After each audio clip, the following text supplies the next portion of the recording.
Where we wave to. Can you guys hear me? Yeah, we got you, John. Excellent. If I get up real close, does it look? No, it was good before. Okay. Don't do that. Okay, welcome everyone. Welcome public. Let's see. New item that we're going to be doing from now on, which thank you, Kirsten, for bringing it up, and the rest of the board for agreeing to it. Starting our board meetings with a safety moment to number one, to be safe, but also to recognize and reinforce the importance of the safety culture at LPEA Electric. So I'll take the bullet on this first one. Safety moment for the day is what happens if we need to evacuate this room. Now, I can't tell you how we know we need to evacuate this room, but it's like one of these things, you'll know it when you see it. Out the exit doors, take a left, out into the parking lot, take another left, and there's a big orange sign that's the muster point. So if we have to leave this room altogether, we should all muster at that point. My understanding is so that we can count heads and make sure nobody's missing and have to go back in and look for somebody. So that's our safety moment for the day. Let's see. Let's go ahead and get our agenda approved. Do I have a motion to approve today's agenda? Thank you, Kohler. Second from anybody?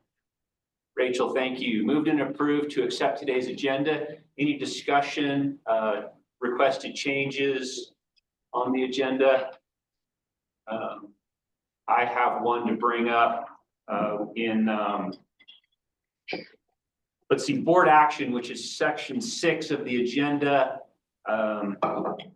Item C, appointments for Roundup Foundation directors. I'm gonna propose that we remove that from the agenda. At the request of a few board members, it seems like we need more clarity on what exactly that process is, so that we can act/behave appropriately as the board and as directors of the individual districts that are appointing or approving these Roundup directors.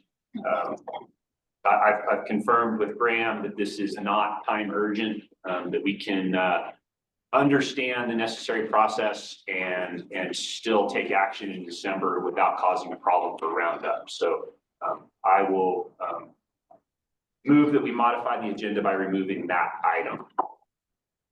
Anything else? Let's see, help me out with process. Kohler, do you mind modifying your motion? So be it. Okay. Rachel, okay. Moved and seconded with Ted's proposed change. Any other discussion? All in favor of that agenda, raise your hand and say aye. Aye. Any opposed or abstentions? Okay, we have an agenda. That brings us to member comments and concerns. So let's get started on that. We have, looks like several people in attendance today, and then we'll look on the online. Let's just go your left to right, so my right. So do you want me to read the? Yes, sir. So we'll start over here on this side. Graham, will you go ahead and read the preamble to the member comment? The board encourages comments about the cooperative from its members. The board will take all member comments under consideration, but it will not provide a response during the member comment period. Board asks that each participant's comments pertain to cooperative business. Those wanting to address the board during the public comment period are granted 5 minutes to address their topics. Lengthy comments to the board should be submitted in writing. Formal complaints must be filed in writing and submitted in compliance with applicable board policy. Comments from the public will be directed to the entire board, not to any individual. No personal attacks shall be allowed. Failure to follow these requirements may cause the public comment period to be terminated. Copies of the cooperative policies and procedures on public comment and filing complaints are available on the cooperative website. Thanks, Graham. So go ahead and start. Please say your name and either your district or where you sort of where you live if you don't know exactly what district you're in. Yes, please. Thank you. Yes. Richard Reynolds, I live on Rio Vista Circle. I'm on District 1, 3. Lived there for about 35 years. I was looking at my bill the other day, and I just have some questions about your peak power charge. And I understand you're not going to give me an answer today, but I would like to hear something at some point. called up and talked to your staff and I really didn't get much of an answer, except that your overall rate increase was 4% for this last increase. The peak power charge, it went from $1.50 per kilowatt to $3.30 per kilowatt, which is more than double. It's about 120% increase. Now, if your base rate, my residential base rate is 12 cents a kilowatt. So your peak hour charge now is 27.5 times the base rate. So I guess my question to you is, does it cost you 27.5 times more for an power, a kilowatt of power at 5 o'clock than it does at 3 o'clock? That's my initial question. And if the answer is yes, then I guess I'd like an explanation on that one. I can understand maybe, I don't know, 50% more or doubling or something like that, but almost 28 times as much, I didn't quite get that. And if the answer is no to that, then it seems to me that that's a penalty to those people who are using power or have a peak hour power at that point in time. And if it is a penalty, I guess my second question is, should you not be in the position of should you be in the position of implying penalties? I wouldn't think so. And then you have a franchise fee that's based on peak hour charge, which is a percentage. So that's another penalty on top of the one that you just got whacked with. So I know you said that your peak hour or your rates went up 4%. I took my last bill and I figured out just from the $1.50 charge to the $3.30 charge, my bill went up 20-something% just in that 1 month alone, just because you changed that by such like a large amount. So those are my questions. Why did it go up so much? What is it based on? Does it really cost you 28 times more per hour at 5 o'clock than at 3 o'clock? And is that not a penalty for those people who use power during that time?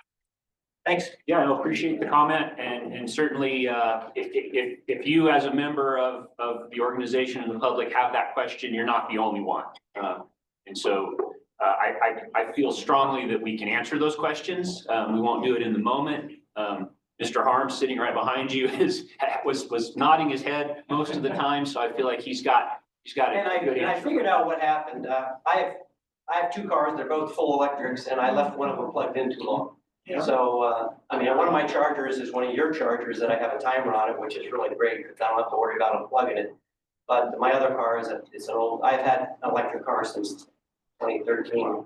So, I left it charging too long. If you can just make sure that we get contact information for you, we'll get you a good response to all of those individual pieces of that question. All right, next. Hi, I'm Emily Frogen, District 3, and I'm also here on behalf of San Juan Citizens Alliance. We've got 5,000 supporters who are the majority are in LPEA's territory, so many of them are members of you all. And just wanted to say that the last month has had some really exciting news that we want to express our support for. Personally, we're all really excited about the 40 megawatts of power that you all secured from the Dolores project. That's just a huge step in the right direction. Towards a renewable portfolio after the long-awaited tri-state exit. So that's a big accomplishment, and we're really excited about that. Additionally, also really excited about Chris Hansen as the new CEO. We look forward to kind of LPEA being full speed ahead right now during this vital time. And I also want to say that LPEA has been doing a great job with community engagement during this process. I really look forward to hearing about how the feedback from both the focus groups and the town halls are going to be incorporated into the power supply. And I'm looking to hear that information. And I'm also really excited to hear about the different portfolios that Mercuria is going to be presenting to LPEA and how members can give specific input on those options once they're public and available. Just want to say thanks to the board members and staff for all the great work. Thank you. Thank you for being here. And I think we are on track to answer all those questions that you're asking. And thank you for the compliments. Go ahead, next. Morning, everyone. David Henry, I'm a water and power engineer. I live in the Sunnyside, Toledo River area. I was really just here to listen today, but since you're open to the public, I'll throw out a few thoughts. My concern is about the divorce with Tri-State, what's happening in that region and why. From what I understand, LPEA is planning on a future portfolio of energy with geothermal, hydro, wind, etc. But that portfolio does not exist at this time. And my understanding of how those systems are built, it would be decades before they are available to you. Meanwhile, by separating from Tri-State, we're going to end up having to buy the power back from Tri-State, the same power at a higher rate. Not only that, we have to pay for the separation itself. I don't understand this. And as a person who works on water and power systems, I don't know what is missing, what I'm missing as far as information of why this decision is being made. I will be attending future meetings. I hope to become fully informed on this, and I hope today starts that process. Thank you. Great. I also hope that that's the case. And we appreciate you taking the effort to be here, get up and speak in public, and also do your best to be educated in the process. So thank you very much for being here. Hi, everyone. I know some of you, I've lived here for 50 years. Steve Harris. I live in District 4 on the very southern tip. If you know where Galaxy Drive is, that's as far south as you can get in District 4. I wanted to also talk about the getting out of Tri-State. Over the last 3 months, there's been significant changes in the business plan for Tri-State. And what I did after looking at those changes, I went back to your statement that you made back in March on the reasons that you were leaving Tri-State. And I came up with about 3 major issues that you had in that statement. One was how slow Tri-State was going on renewable energies. As I know you all know, they're now the shining example in the state of Colorado on how to meet the carbon criteria that the state of Colorado wants.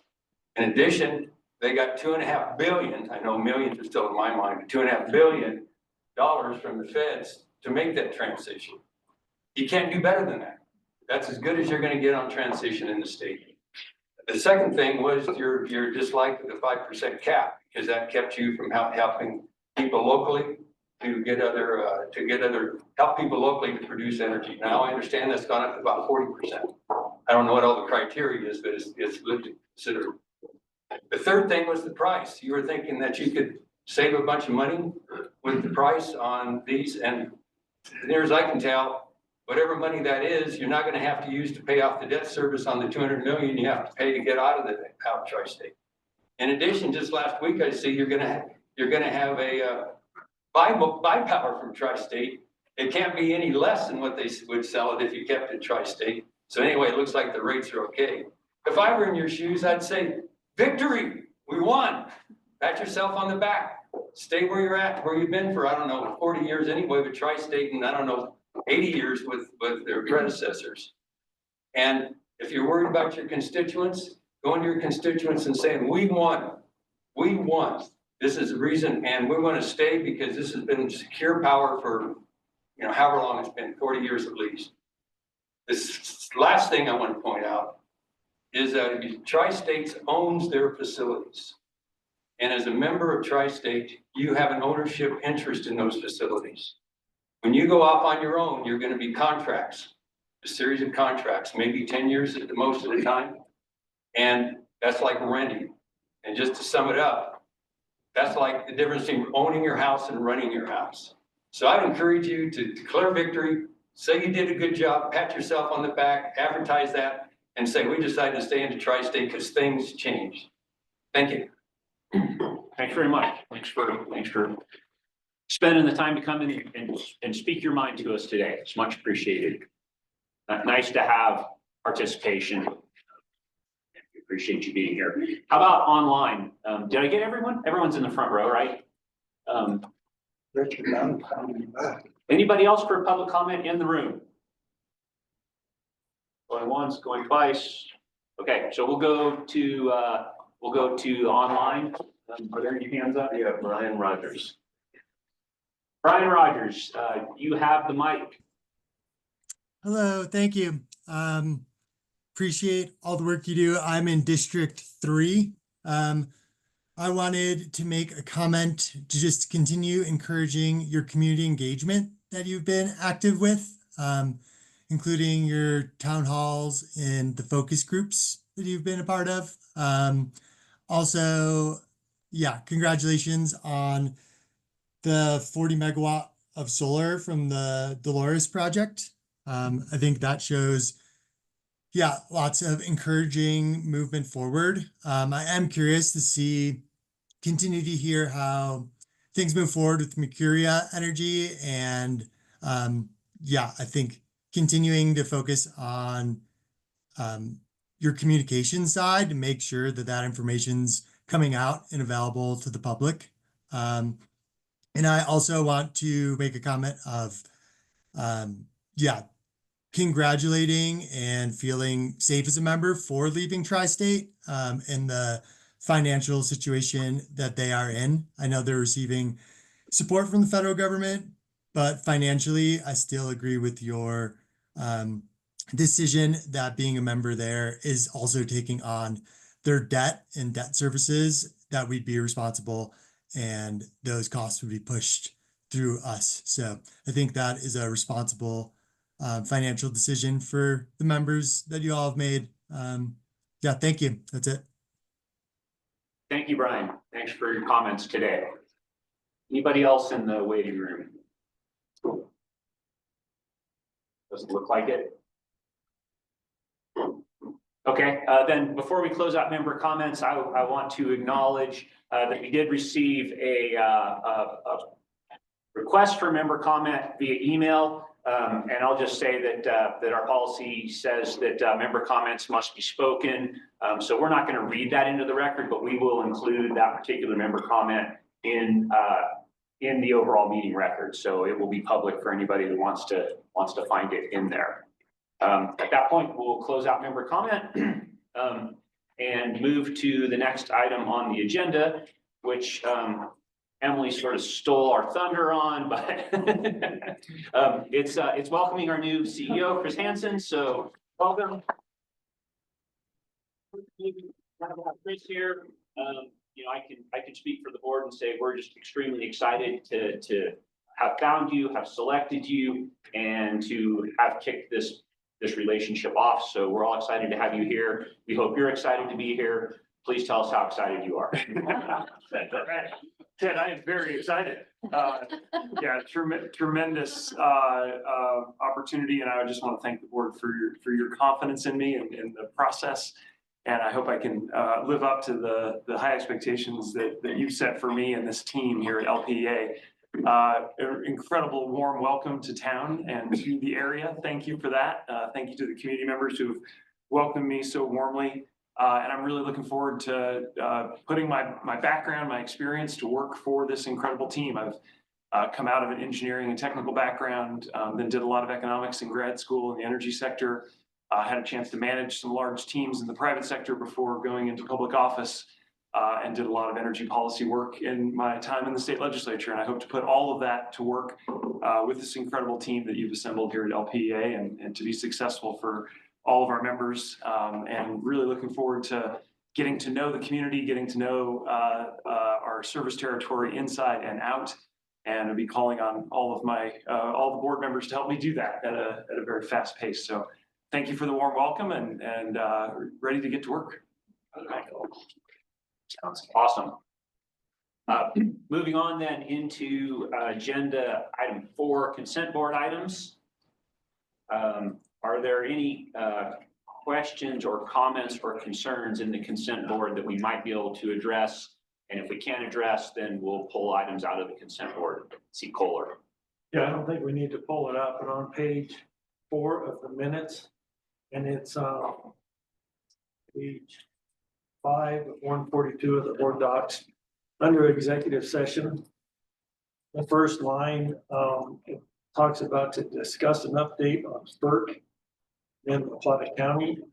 And then also under the motion on the first line, at the end of that first line, it talks about a discussion of La Plata County. And I think leaving La Plata County the way it is there makes it sound like we're dealing with the county itself. And I'd like, if there's no objection, maybe to change the language from La Plata County to LPEA's lawsuit filed in the La Plata County courts. You know, some people from the county are kind of like, what's going on? Sure. So, just any objections or discussion regarding Kohler's suggested change to the minutes there? thank you. Exactly. Yeah. And then have a note on that. Maybe just pull it. We can come back to it. Yeah, that might make sense. So Director Wheeler provided me with a question on the minutes. That probably might make sense for us to pull that off the consent agenda and Pull the just minutes. Yeah. Okay, Come back. yeah, okay, so it's been requested that we pull the approval of last month's minutes off the consent board agenda. We will do that and we'll address it The board separately. meeting minutes. Yeah, Say again? yeah, not the Just cow the minutes. board meeting minutes, not the cow. Okay, yeah, thank you for the clarification, just the board meeting minutes. Okay, so we'll pull that, and now what we have left of the consent board, any other questions on that? Or motion to approve that? So Thank you, Kohler, second. David, okay, so moved and seconded to approve consent board items with the exception of approval of the minutes from the October board meeting. Any other comments there? Okay, all in favor of that consent board? Any opposed? Or abstentions? Okay, thank you, consent board complete. We'll move then into the discussing the approval of October's board meeting minutes. Tim, go ahead and. Or Grant. I can, yeah. Yeah, go ahead. pose a question to.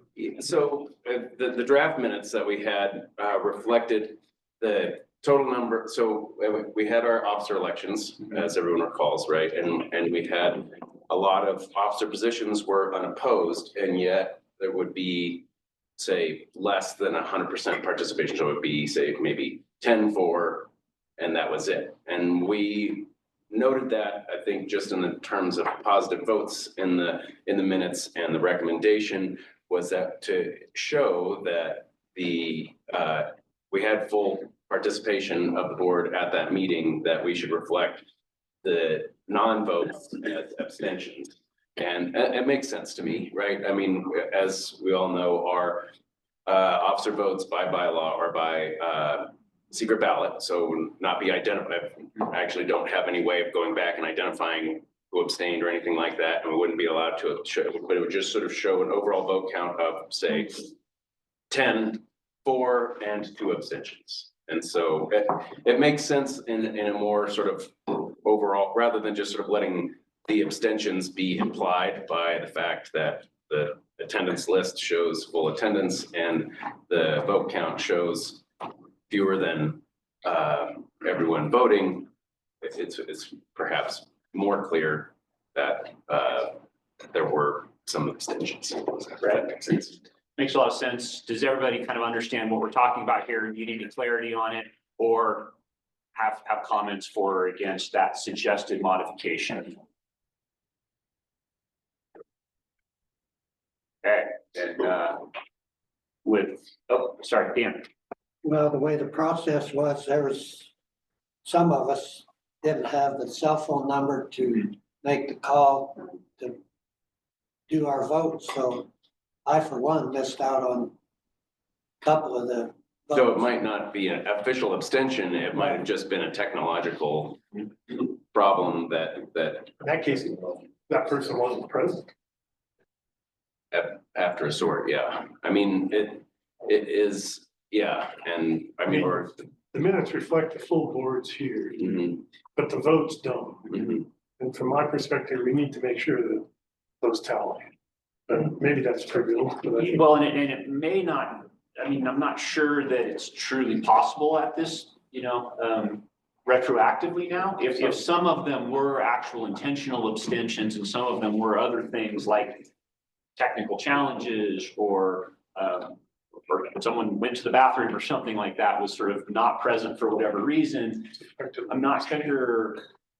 I guess if that's true, if those both qualify as technically as abstentions, then we could identify the votes and the abstentions. And I guess that may be where I think that's the correct way to acknowledge it, is that it's sort of a technical abstention, even if it isn't an intentional abstention, it's technically an abstention if you weren't able to get your vote registered, right? And so I think, such as it is, our bylaws sort of indicate that, we need a certain vote of the members of the board that are present. So if you're here and your vote isn't counted for whatever reason, I think technically it sort of has to register as an abstention.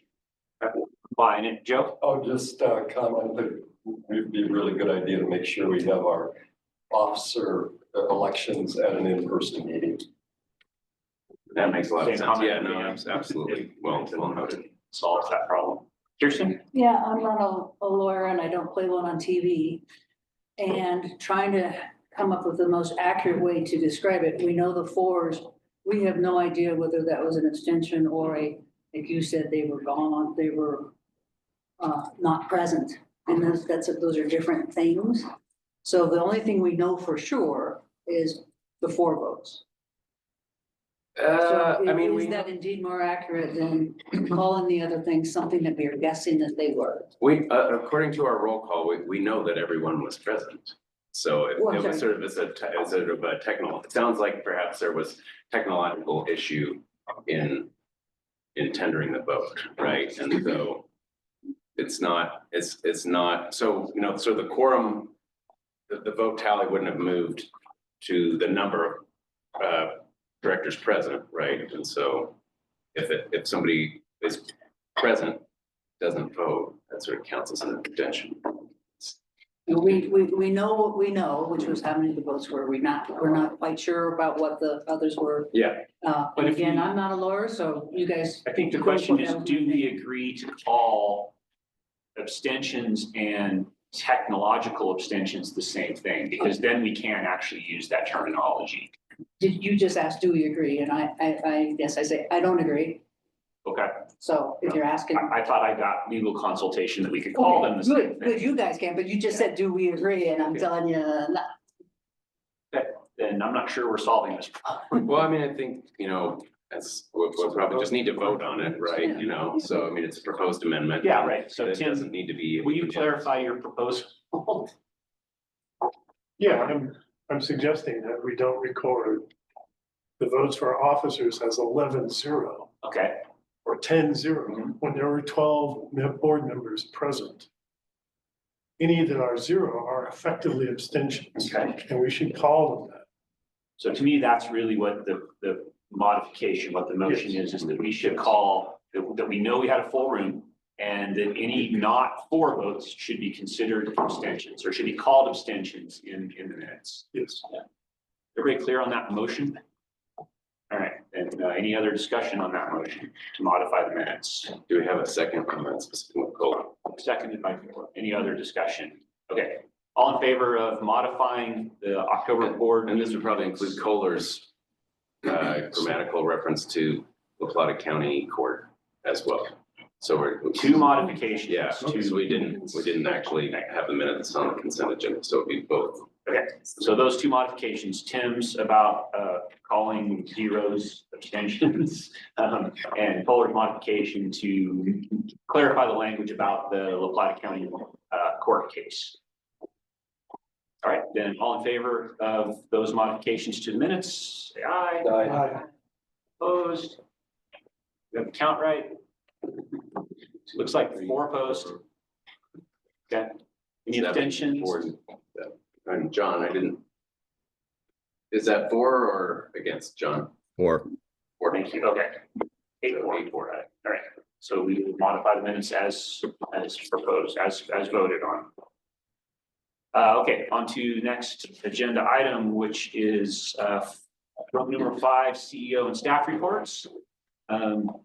I will turn this over to staff, however they choose to handle it. All right, well, a very good morning to everyone again. We do have the slideshow ready here. And as you can imagine, on day 7, I will be leaning heavily on the incredible staff here at LPEA for this section as I am getting into the details with the fire hose over these last few days. All right, we'll start with the key performance indicators. And this is a chart that's been used in the past. The one to call out is one that I know we'll have some more discussion on later in the meeting when we get to the finance report, but everything else is green checks. The cash reserves, percent of operating costs. I think a healthy discussion about, is this the right metric in the future? And do we need to modify how we're looking at this piece, given some of the decisions that have been made for the association? But we'll save that if it's all right for the section with Patrick. But on this kind of top lines, this shows green check marks across the different areas that we're tracking. All right. And on this second section, I believe, Elizabeth, you were going to highlight a couple of these pieces. Absolutely, yeah. And the first one we wanted to call out was that we have Dr. Jill Jorgensen here. She's an expert in utility safety and biomechanics training and nutrition. We are really focusing on reducing our both medical claims and workers' comp. So primarily focused on musculoskeletal injuries. So she came and met with small groups, both here in Posa, about 20 people per group, and was a huge hit. She also left us little booklets that we can use for reference and stretching. And we're going to have her back in the fall to go out with crews in the work that we helped in those types of situations. So that was amazing. Got really great already. And the second one that we think to call out was, no, is Drew. Yeah, over to Drew on cybersecurity. Okay. I'm on a different side. Yeah, so we made some changes to our password policy for employees based on best practices from NIST and CISA. And generally speaking, they're calling for longer passwords, but requiring employees to change them less frequently. So we rolled that out along with a password manager to help employees manage all the passwords that we have to juggle, where you just kind of know one password and others. And just know we're going to be changing the password requirements for board members in the near future. We're going to be asking you to change your passwords and tighten that up a little bit, using multi-factor authentication, things like that. Okay, I need more room on my arm to change the password. And then last, we did Security Awareness Month, which is a great opportunity for training for employees and education around phishing and managing passwords, keeping software up to date. Good one.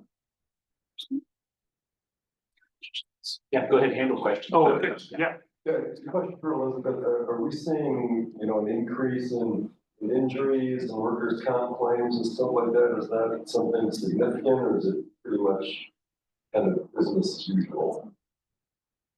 I don't want to jinx us. But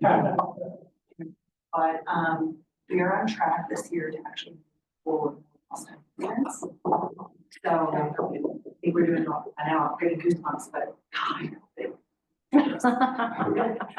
so no, we have a really focused effort on reducing something that's been kind of business as usual, and not just at LPEA but in industry. And so we're on track to lower and really our primary medical claims too. We're not sure, so we see a lot of musculoskeletal, not just with employees, but doctors and children. And so I think educate on best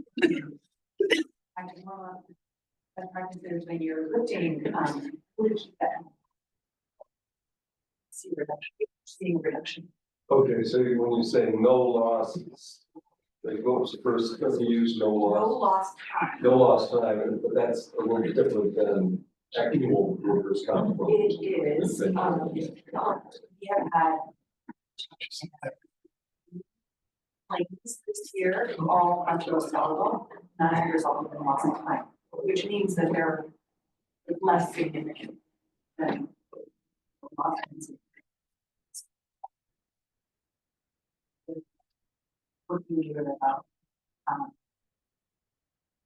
like duty or they haven't been All right, other questions? Person? Yeah, and I don't expect a full answer now, but I'm looking around and 4 of us are using our director iPads. And the other 11, I mean, however many there's, so 7 of us are not. And I don't know if that's a security risk at all. I don't know if we should be concerned about those of us, including me, who don't use our iPad very often. And so I would like to hear at some future time what that is. If there's going to be a password manager on the iPad, you can just switch over to an iPad really fast. So just stuff like that. Yeah, happy to speak to that. We don't have any security concerns with you using your laptop, and we're sunsetting the program of providing iPads to directors. We feel like everybody's got electronic devices and cost savings. We don't need to provide those anymore, and there's enough security tools available to us to protect the data that you're working with, even if it's a bring your own device scenario. Great, thanks, Dr. Cool. Yeah, this isn't cybersecurity, but I have a business and I sent a check to an accountant. And somebody had the master key to the mailbox at the recipient's place. They took that check and changed everything except for the signature. Took quite a lot of money. And then in the Wall Street Journal yesterday, there's an article about just that very thing happening throughout the nation. Yeah. And my guess is we receive a lot of checks. I don't know how they're received here. I think we should keep an eye on that because it was pretty slick the way they did it and it was for big money. Just a thought of how you receive mail. Right. Yeah, cautionary tale, to be sure. All right. Any other questions on this slide? Okay, let's go on to keeping the lights on. Yeah, we've got a couple of things to highlight here. Dan, did you want to? Yeah, the thing I really want to highlight is the completion of our agreement with Sunnyside and LaPlata County as our anchor tenant.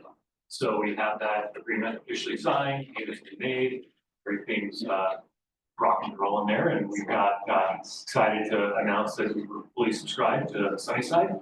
Have a waiting list built up for the general membership as it's coming along. And then last thing I'll mention on the sunny side was we reconfigured our system a little bit to put more load onto that substation, feeding down all the way to the Home Depot area in order to accommodate the generation that existed at that substation. So we weren't backfeeding. So we had to add some more load to that, add some regulators to make that all work. And because before we did that, we were curtailing at certain times during October. It was all going in there, and now it's running smooth. Director Wheeler's got a question. Yes. Thanks, Ken. First, I just want to compliment the team that you have there to got all these folks signed up. I've had a couple of members tell me that they were accepted in the program and they're happy. There's new bill for them, and so they could probably use some help understanding that. Told them to give a call out here, but I think that's a really good accomplishment. However, I'm asking also about transferring load. I mean, if we can do that for Sunnyside, why can't we do that for other areas in which there's a solar moratorium? And we have done that in other areas as well, where we can to an extent.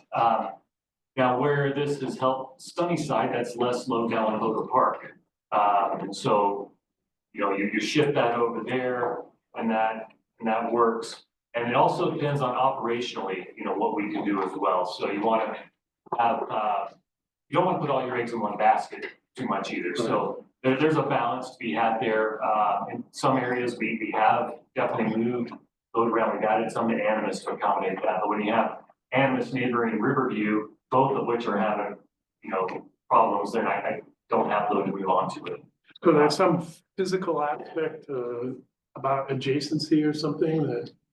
The circuits would have to actually physically tie on the distribution level. Okay. And so that's. Transferring over a long distance is not. No, they have to touch on the distribution side. Perfect. I mean, I'm just trying to clarify for all of us because I think some people might look at this and say, well, if you can do it there, why can't you do it here? So- Right, and that's one of the reasons we put this little tickler up there was to encourage that kind of discussion. Exactly. Perfect. All right. Okay, thank you, Dan. Appreciate it. All right, any other questions on this? Yeah, go ahead, Jim. On a different one here, so I guess for Jerry, the completing the 20 miles, it's a great story. It shows that we're working, a lot on reliability. Jerry, I was just wondering, is that in like 6 different areas or is it one 20-mile stretch? And can you tell me which area of the service area that It is included? all over. So, our capital plan, Dan's group, they go through, look at loading issues, voltage issues. They create, work projects from that. And then the operations group, anytime that we have old failing infrastructure, we'll throw those in the plan. And so these are multiple projects across, the entire service territory where we have either replaced or rebuilt and improved sections of the line. Overhead, underground are all mixed in there. That's a complete total of all the projects. And is it a function of age that, it's like 20 years you've got to replace the line? Some of it's age, some of it is increased maintenance, and then some of it is from Dan's group and their studies with loading and. Great, thanks. Yep. Yeah, on keep the lights on. Thank you very much for keeping the lights on. South on 84, down where I live, there were 4 LPEA trucks up there the other day, and I had a chance to ask one of the folks over there when I ran into them what they were doing, and they said, this is all maintenance work. This is all just getting ready. We're afraid we might be losing our resistors. It's just a time to do it. It's all that hidden work that goes on that I really, really appreciate. So thanks a lot, guys. Yeah, appreciate you highlighting that. I had a chance to go to Pagosa on Monday and talk with all the District 1 directors, which is great, as well as the team, the office, and heard exactly that message about the preventative maintenance and replacing old resistors to make sure we don't have any faults. Right. You didn't run into any trucks. I tried not to. All right, any other questions on this slide? All right, let's go on to the next one. Community partnership. I will say this is one of the many aspects of my role that I'm super excited to get engaged in and getting to know the community as fast as I can, and have a running start with a lot of friends of friends and help from the board, among others.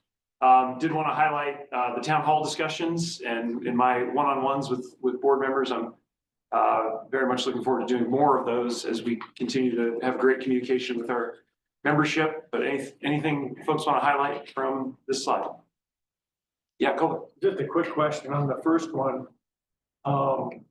Member satisfaction, we talk about a survey, and the first bullet is net promoter. I was wondering what that is. Yeah, I know most of that answer, but I'm going to turn it over to the expert, Elizabeth. Sure. Well, let me first say that we were making preparations in October for this survey to go live in early November. It did go live, so that's pretty exciting. Net Promoter Score is basically a customer's, a member, customer, consumers' likelihood to recommend, thank you, love that word, recommend your product, service, or business. And there's a formula that goes along with it, which is like promoters are 7, 8, 9s, detractors are 1s, 2s, 3s, and discounted, and there's a little mathematical formula. So we're basically asking, well, electronically, we're asking organizations, how likely are you to recommend our business and services, and then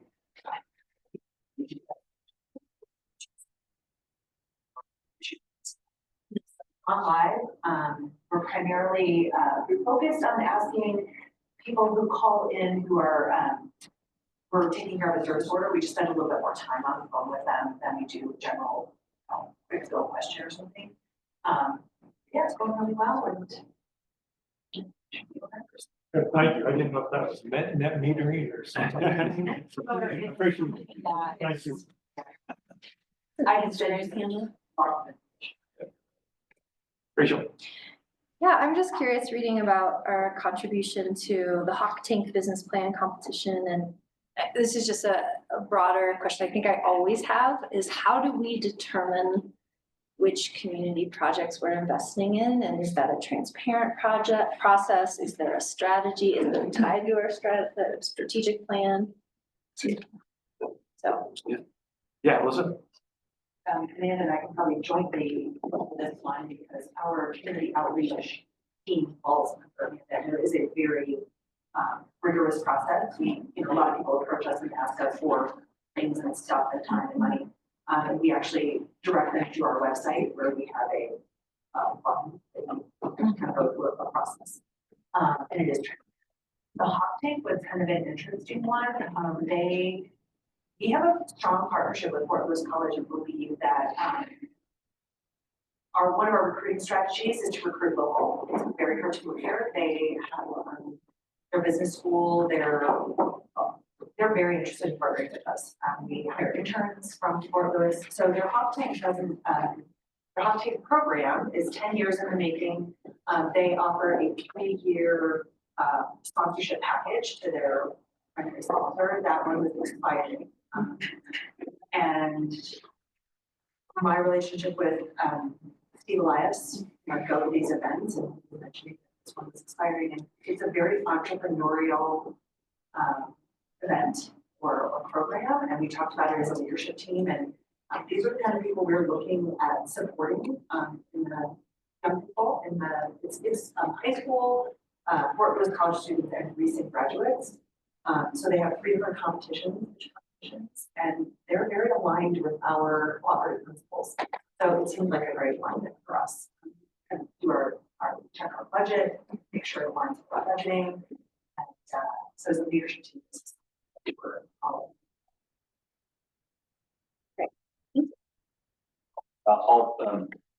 I'm really excited about the Hawk Tank participation. I've attended, I think, most of the final presentations that they have done, the award ceremony, if you will, for 4 or 5 years. And some of it's really inspiring. I guess I would just add, I hope we can lean in a little bit on business content that is applicable to what LPEA does or needs. I would love to see some business ideas come out of there that are related to energy transition, even business stuff that relates to what we do. So, I mean, we're going to be in there for a few years. Maybe we can put our thumb on the scale a little bit. And we participate in the whole program. We have mentorship. We're now judges. So we're just kind of figuring all that out in partnership with them. But yes, that is the idea to lean in and put into those type of businesses. I had a question as well on that, and I think it's just a broader question. I always assume with community donations or investments like this that it's coming from unclaimed capital credits. Is that correct, or is this a line item somewhere in our budget that I don't? It's a sponsorship line item in our budget. Okay. Yeah. And so like with all the other budget items, we approve the budget, we approve that budget, we say, yeah, go forth. And then these guys determine where that goes, that it meets our strategy, but then also how they're choosing to meet their strategy. So we have a lot more control we have a lot more board control on the roundup stuff because we have 2 board members on that. For this one, it's only at the very beginning and then it's go forth and prosper. And then also, Elizabeth, are you on the board of NWPPA now, or? I am. Yeah. Yeah. Well, I'm super interested. I'm gonna go to, I've done training so far with NRECA and I'm ready to hear a different training regimen. And so I think the wildfire and the power supply in January, I'm gonna go. So we belong to NRECA, NWPPA, and APPA. All we have different types of training opportunities and a lot of board-focused training opportunities. So I just sent a catalog out to the supervisory group here to just remind people that we have all 3 of these associations. They offer a lot, and I can send those 3 to board as well. Yeah, thank you for stepping up in a leadership position there. Okay, if there are no other questions, let's continue with this portion of the meeting. A few highlights in with photos. Then on the next slide, let me turn it over to Patrick to talk about our financial position. Good morning, everybody. Good morning, Patrick. Good morning. So October, there was a lot of action that resulted in about a 9.5% better than budget performance for operating margins. We came in at about 200,000 negative, and we had budgeted to be 219,000 negative for this month. And it was driven by a number of factors. Top line gross margins were better than budget by about 100,000. That was primarily from the cost of power. Sales had some volatility. We saw residential sales less than budget by 3%. Small commercial was better by 2%. And industrial was off by 7%. Cost of power, though, is what was driving that, and that brought 100,000 to the positive on that. Controllable expenses were worse than budget by about 167,000, primarily due to tree trimming. We started to see some activity boost in that we talked about the subcontractor change and the increased expenses. This is some timing variance that's corrected that we were talking about at the beginning of the year. Other expenses were better than budget by about 70,000. That's where we get to that approximate $19,000 better than budget performance. One of the things Chris mentioned was our cash position being, they came in at 10%, which our range is 12 to 20%. In October, we made a quarterly payment to CFC. That's a big cash payment. We've also had rolling capital investment of about $20 million over the last 12 months. So that CapEx, and then in addition to that, debt payment, that put us out of that target range. I will say I expect this to adjust in the next month. The anchor partner that Dan mentioned earlier, that he said payments came in November. That will help this cash position. Chris alluded to some conversations that we had in FAC. So for me, this metric is really not in symphony with some of our other financial strategies that we pursue as far as operating margins and CapEx. So I think that FAC has a lot of work that they have to do in order to facilitate our energy transition. Retooling a lot of these metrics is going to be part of that process. I look forward to a robust conversation to flesh that out in the future. So all in all, October is a good month. So I'll be open for questions. Any questions? Please, Joe. Yeah, down at the bottom of in the financial highlights section, there's a line that says total utility plan has increased by 20 million over the last 12 months. What does that mean? That's that CapEx that I just mentioned over the rolling 12 months. And this is something, that we've highlighted over the course of the year. We've had some really favorable weather. We've had, I would consider better availability to contract labor, and then our team has been highly productive as well. So this is a really productive CapEx year. We're knocking out a good portion, which has not been the theme for the last 5 years. Looking back 5 to 10 years, we have not hit that percentage completion level that we're seeing.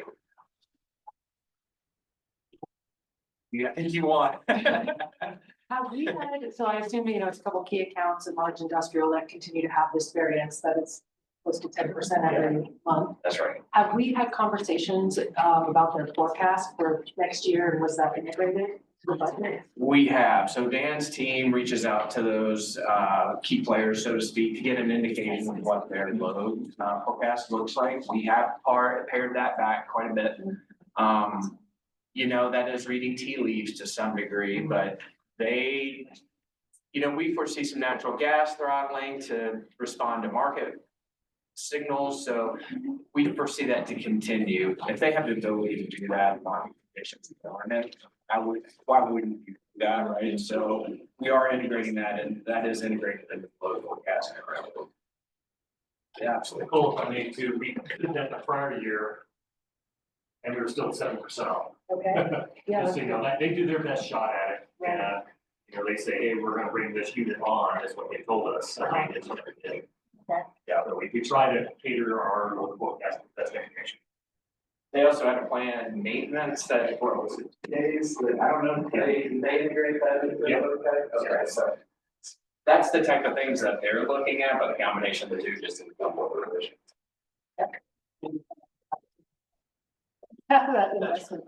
I think there's some opportunity in the cost of service study to look at our rates on this, because ultimately, to me, I look at, okay, so we see a delta in our sales, well, what's that? I mean, I'm immediately like, well, what's that translating to in the bottom line? Not seeing the impact that I would foresee. Maybe there's an opportunity to look at the margins on that side, so that's something I want to emphasize in the cost of service. Yeah, I asked you the fact, and I don't know if you got a chance to look it up. On the statement. Please finish your question. I think I've got the answer, but. Stated on another document, about 100-some thousand, Western United, like you did. But the rest of that 700,000, I'm not too sure that means. So 750, yes, I'm on it. This was one I dug into. 756,000 was our allocation. And Western United has been, they've been hot. Their sales have been outperforming. I think they said 5 months in a row in their last report. So 750,000 approximately was the allocation, and then they retired on it. That's 104,000 was cash. Yeah. Right on, David. Western United Electric. All right, other questions for Patrick? Absolutely. Oh, I have one other thing that I would get kicked in the tail if I didn't bring this up. Staff asked me to thank you all for your donations to the giving, for the Thanksgiving food drive that's happening right now. So I have to get that out. Thank you all. It means a lot. These are personal donations, not coming out of LPEA. I just have to articulate that. So you guys are coming out of your pockets. Which team won? Still going on one. I don't know. It's not over. I think we've still got some time maybe to put in. So I don't know yet. But. Your team's behind 10. Not my team, I'm just a member. I like those level of competition. Just let us know. We'll go to stand.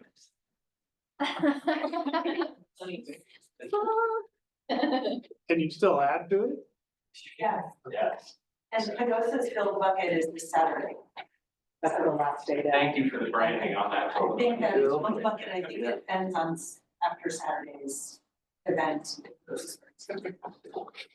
Yeah, I got to stop by and see the setup in Saturday in Durango. So we had 2 of our trucks and a giant flag set up at Albertsons. So yeah, really great event. I was glad to be able to catch it in my first few days here.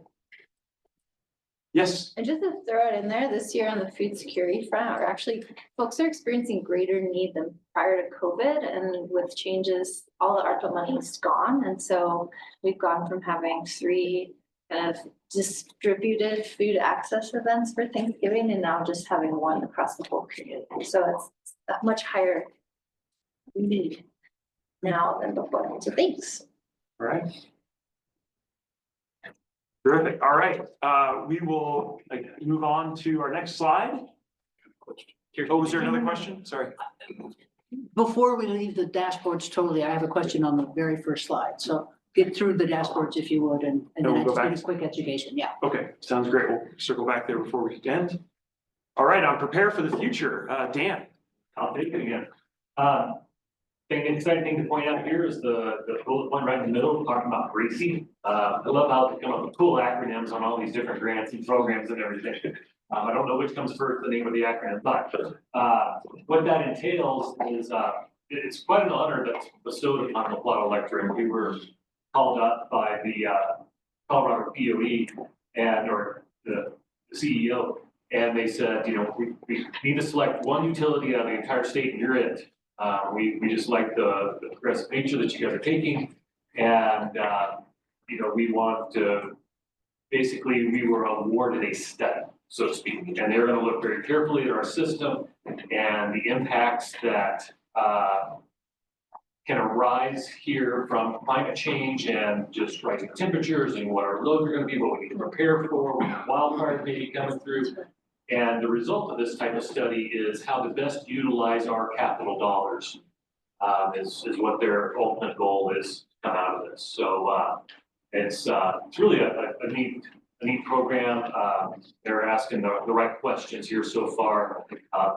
Faringa is the company that's running the study, and they're asking for outage data and the cause codes behind it, and now let's amplify that by what they have weather prediction models for out in the future, and let's put this out there and see if that exacerbates what you're looking at, and if you were to make these capital improvements, how you could possibly.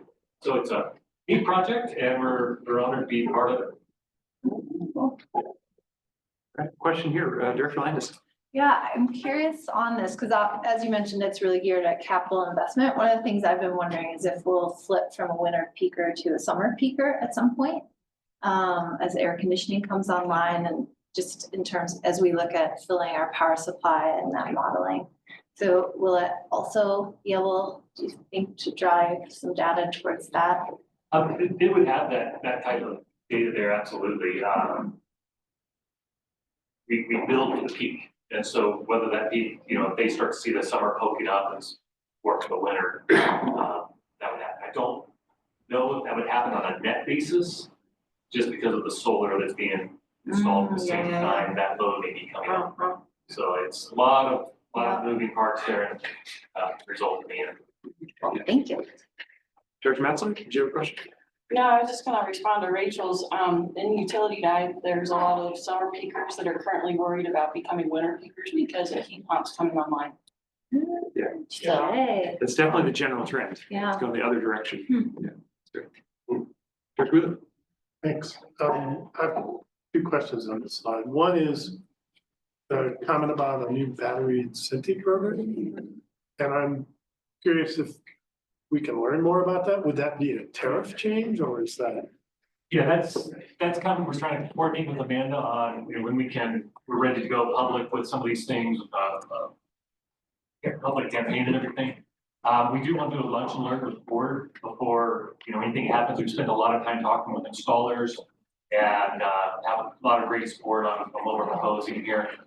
We do have an installer meeting coming up where we're going to talk about more of these details coming through, but we are, I just put that up there to tell you we're honing in on a program. It's just essentially an upfront incentive that is offered with the installation of batteries. And, we kicked around a lot of different models and everything and sort of converged on this one. So we will be doing a lunch and learn as soon as, just prior to us going public. And so it's not a tariff change, but it's built into the budget?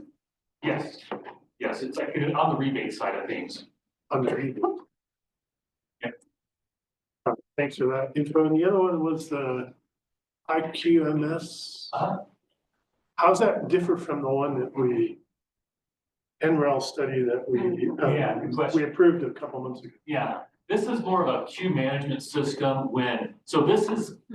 this doesn't have a whole lot of meaning to it unless the NREL shows that we do have headroom, because this is sort of like an advanced interconnection application type of queue management system.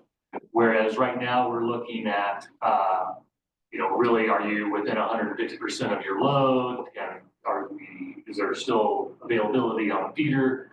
And this takes it to the next step, and it's like, okay, assuming that this here happens, it's really for larger systems that have started to push the envelope a little bit, and it's a model of our system and things more detailed consideration that would normally take. We're trying to avoid a small customer having to pay a large amount for a detailed engineering analysis is what this would do. It's sort of bringing that detailed engineering analysis in-house in a programmatic way that will probably address 90% of the interconnection requests. So that could be a benefit both to the system and to the member who's applying? Yeah, it would, through a better modeling system. Essentially. I mean, we can do the same modeling. It's making it all more cost effective.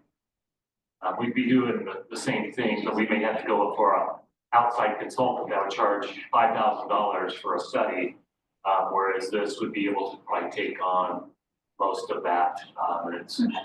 It's more of a time sequential study as opposed to just look at peak loads, minimum loads. Okay. I've sometimes heard these described as digital twins, like you're creating a digital copy of our system, and then you can quickly get the answers you need from the engineering side. So I think, yeah, that benefit for the members could be significant. I'll just make sure Drew keeps an eye on it, so nobody gets our digital. Yeah, digital twin. All right, well, I hope we get the grant. Thank you. All right, we're gonna move on to the last slide here. Anything you want to highlight, Dan, on this piece? This is basically just summarize what we just covered. The items there in the orange yellow are the two new ones that we're working on there. We got others in the queue as well that will be putting up there next month. Okay, and then Christian, you want to go back to the Yeah, first slide? it's just the very first one with the picture of the 85-year. I'm familiar with the Code of Excellence badge. I don't remember the SPRAQ. Can somebody tell me the spark? All right, Elizabeth. I can. Thank you.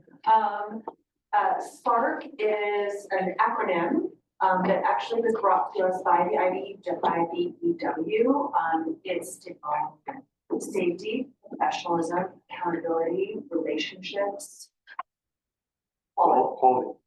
And so it's kind of a internal code of ethics, how we treat each other internally. And we worked collaboratively with staff and the IBEW to define what SPARK meant. So we have a committee that came together. They worked all throughout 2023 and beginning of 2024. And it's something that we launched, I want to say our second quarter all employee meeting.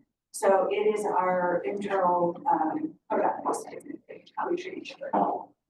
And for my own sanity, has that spark been up there for several meetings and I've missed it? Yeah. Sorry, guys. But we used to have code of excellence, we used to have it everywhere, right? There were platforms, you can see the stickies on the wall there that, so we used to have a very, Jessica did this when she first started, a really extensive list. Right. Spark wasn't part of it, it was just a list of like 15 behaviors, basically. And we decided we needed to refresh that, and so our team did it internally, and we just haven't gotten all of our printed materials yet. Okay. We have hats, and we rolled it out to our employees, we just haven't really broadcasted out the board or on all of our boards today. So it's really good copy, we just collateral. Okay. Thank you for the education. I appreciate it. All right, any questions before we end this section? All right, thanks, everyone. Break time, maybe. I I just know, made coffee. It only took me half hour to make it, so. yeah, I so hope someone, so. someone should drink that coffee. Just to clarify, we're moving on to update on power supply. Is that accurate after? I mean, it's listed before break, but we might move it to just after break. I think where we've landed on that. Yeah. Is that it is, we incorporate our publicly available statements in the dashboard itself, right? Okay. So there are some dashboard updates when we have something that's completed and finalized and ready to be made public, it'll be sort of included in the dashboard. So going forward, we'll amend that item sort of off of the agenda as an individual line item, and it'll be sort of highlighted in the dashboard. Yeah, that makes perfect sense. And it is a A1, right? So it indicates that it was incorporated in 5A. So just clarifying, we're not coming back to that. And let's have a break.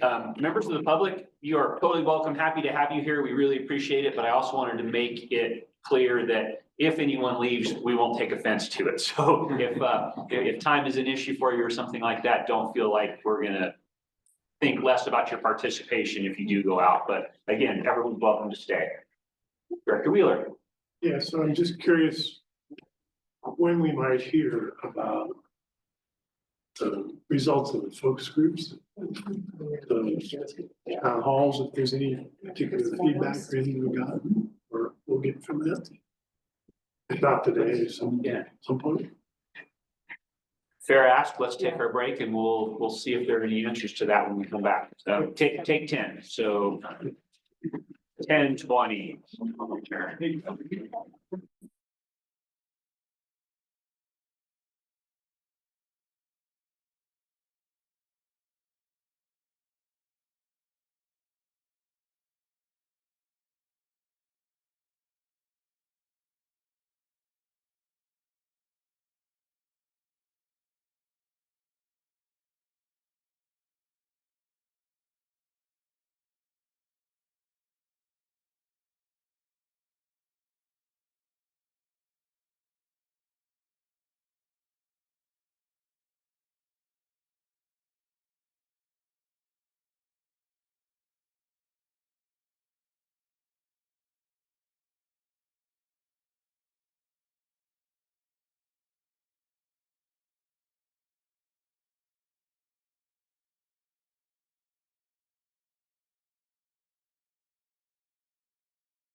Okay, we are about to move into board action on the agenda, but I did notice that I skipped over and apologize. After we welcomed our new CEO, Director Landis, Vice President Landis has been working on, I know, but you got to take it. Working on what is our integration and onboarding process? How do we make sure that we work well with our new CEO and our new CEO works well with us, amongst other things. So I'll shut up there and give Rachel and Mike to talk about where we're at, where we're going, and what she needs from us to get there. Awesome, thanks. Well, y'all saw the email, as we talked about, I think through this whole hiring process, through Jessica's exit process, right? Our relationship and how we work with our CEO and in turn our staff is critical to their success and ours. And so just wanting to start out this new chapter on a good and very intentional footing. So thanks to everyone for filling out the doodle poll to figure out when we could have kind of the first step in that whole formal process, I suppose. So after y'all filled out your information and then we got Chris's schedule, we're looking at December 16th, which I know did not work for everyone, but it was the best we could do. So December 16th, and this was a question. I know we have a committee on policies meeting in the morning, so we're thinking about giving folks an hour break. So kind of you. yeah, so you can get the, stretch the legs, go shopping, and then we would meet from noon to 4 that day. Yeah. Versus a roundup meeting that day. I sent you an email about that. I'll be out of the country. Yeah. I know Roundup starts people. at 3:30 and. Beautiful. Okay. All right. Well, keep your eyes open for yet another email for more scheduling. The other thing you will get is, say again. So we're not doing that? Are we gonna need 3.5 hours to? Yep. Let me chat with Susie, our facilitator person, to see what we can do. If we can just squish it in the middle, is that going to be exhausting to people? I don't actually know that I can even make that on the 16th. Say it again? In Denver. I'm sorry. I was just, I'm not sure what in the middle means. What's the time? Committee of policies, and then we have a roundup, which I did not know about. And then in between would be noon to 4 is what we were looking at. Sounds like that's not gonna work. So, and there's a lot of parties involved in that play. So I've got to talk to the facilitator lady, look back at our doodle poll, talk to Chris. We'll get some dates and times to ASAP. Maybe we'll shorten our session with her. And maybe that'll be what we got. And then we get. So back to the drawing board on that.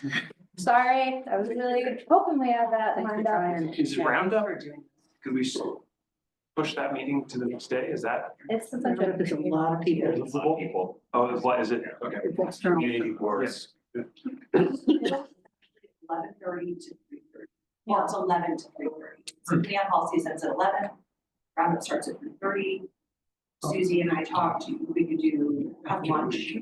It just, I think both of those meetings are virtual, right? So Chris could be here and do those meetings non-virtually, be here and then have lunch. Okay, a quick raise of hands. Let's get a straw poll. If the 16th, 11:30 to 3:30 works for you, we'll see if we've got a critical mass. Hands up and keep. Hands up. What date? 3:30, December December 16th. It is a Monday. Okay, 1, 2, 3, 4, 5, and 6. Okay. Feel critical. No, doesn't feel critical. Okay. We will maybe look to some other dates and times, maybe in January. Yeah. Yeah. In the interim, you'll get an email from me. Also, just with, if you're interested, a form where you can enter the things you really hope to get out of this particular process. And then also just if there are any processes or procedures that the board does that you really want us to work on cleaning up over the next year. So optional form, no need to fill it out, but if you have thoughts, put it in. Cool. Thank you. Thank you, Rachel. Thank you, Vice President Landis. This is not an easy task. I Yeah. appreciate you putting your hand up and pushing it through, but I do think it's super important. And it's not critically urgent, so let's try and make sure that we get it planned, the best way and the most people and all that good stuff. Thank you for that. Sorry to skip over that earlier. Board action section of the agenda. Starting off with Finance and Audit Committee update. Pass the mic to Tim.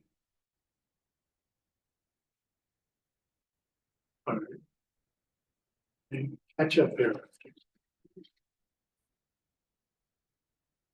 Okay, so, excuse me, the Finance and Audit Committee report is in your board packet.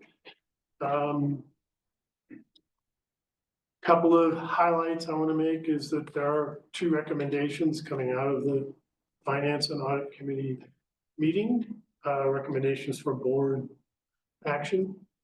The first is on bill financing. There is a policy, 304, that has been reviewed twice now with the Finance and Audit Committee regarding some changes to the language within the policy to align it with the net metering tariff, such that the bank or banks that would be providing this financing would be able to finance specifically solar projects that would be rooftop solar projects that would meet the same considerations that are in the net metering tariff. So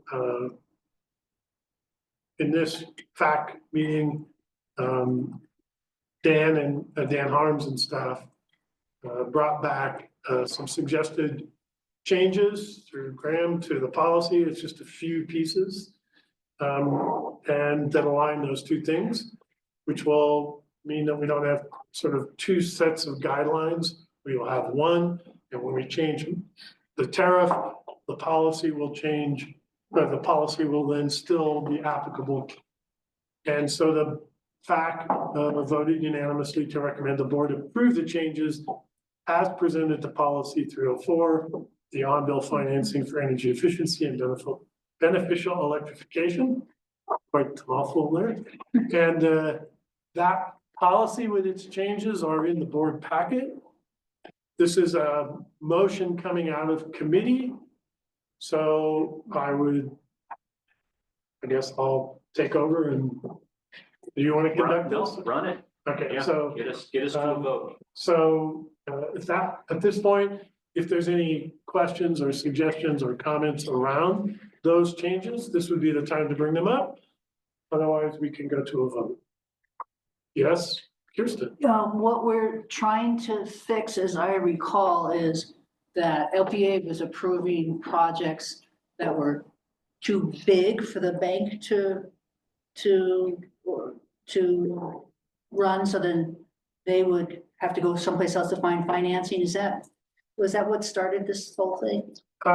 So, yeah, I mean, those things have been detailed in the report, and discussion and so forth so far. Okay. So, but just to recap for you, is that the policy defined eligible systems for financing as needing to be right-sized.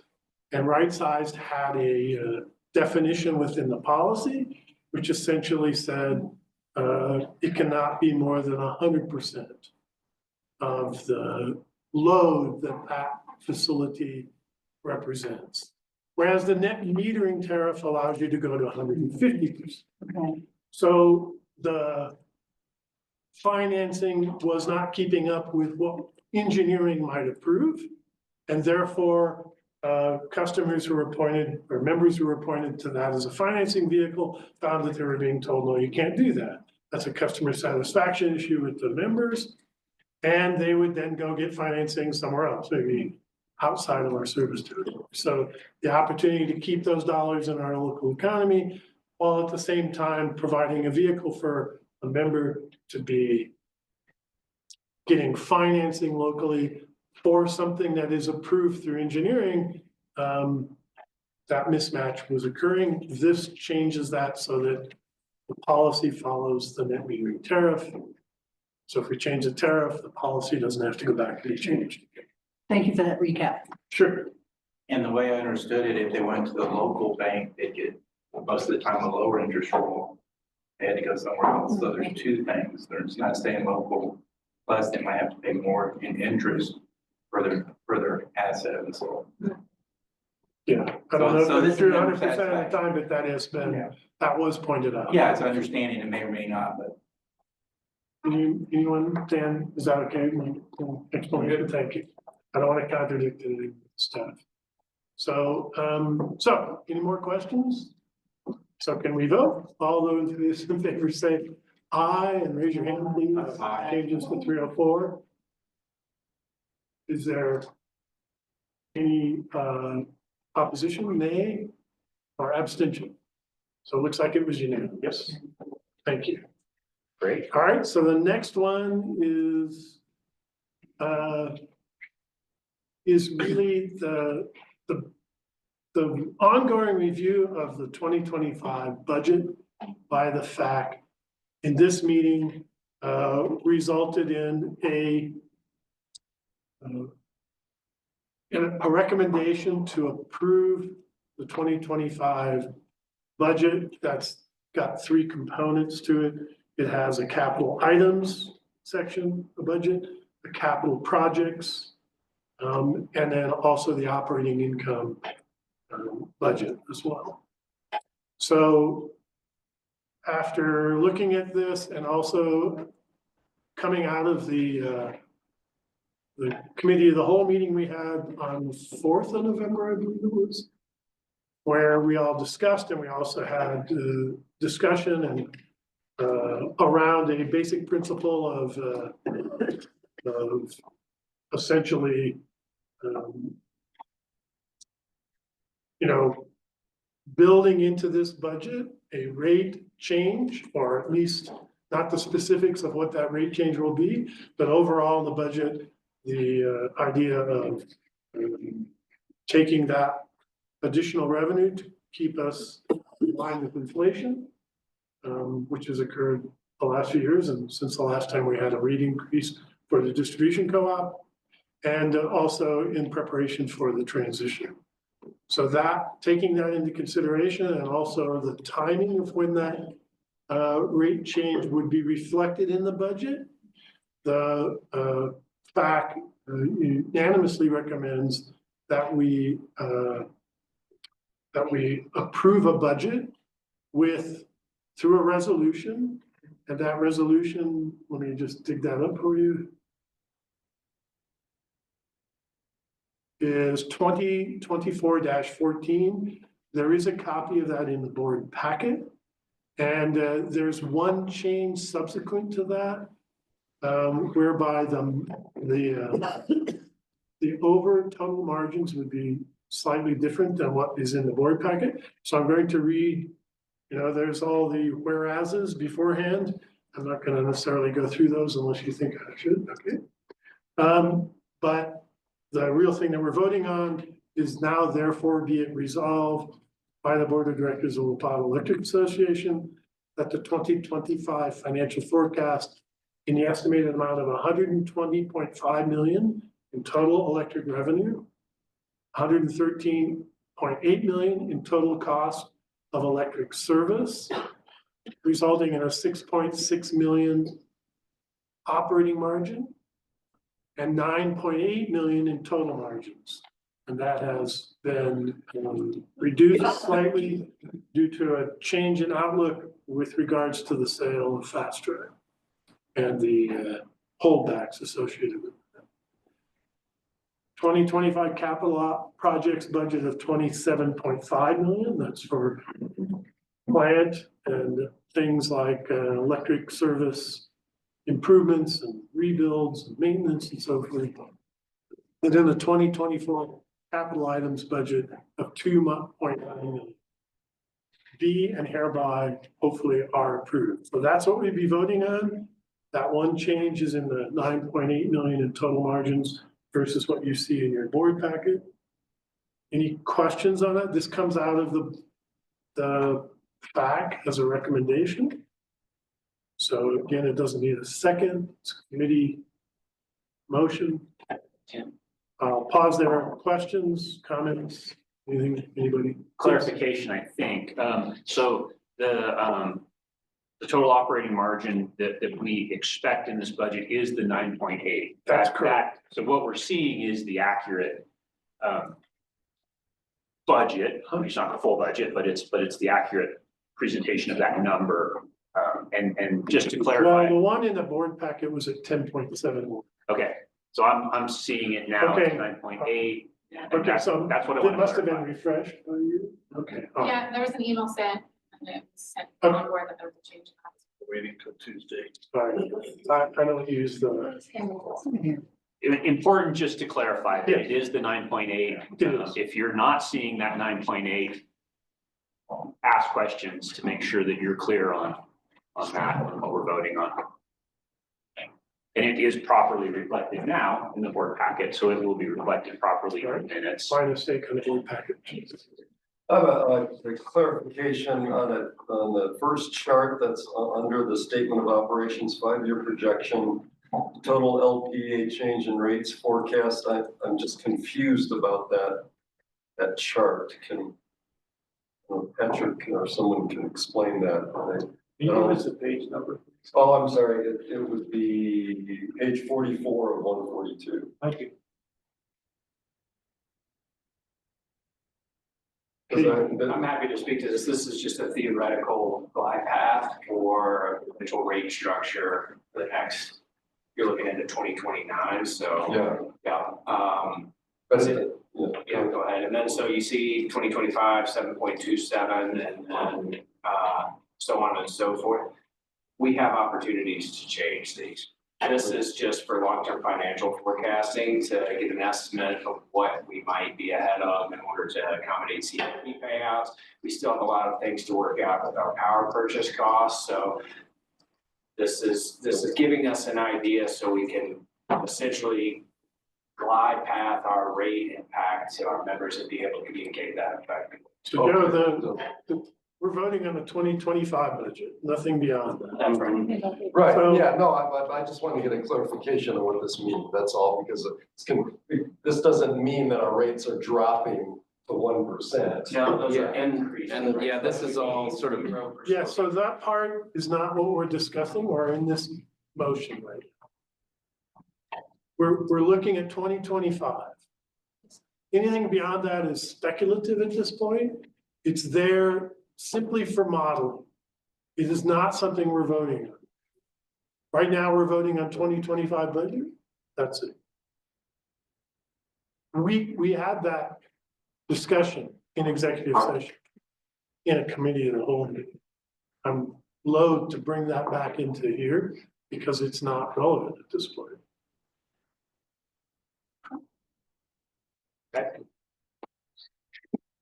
Houston.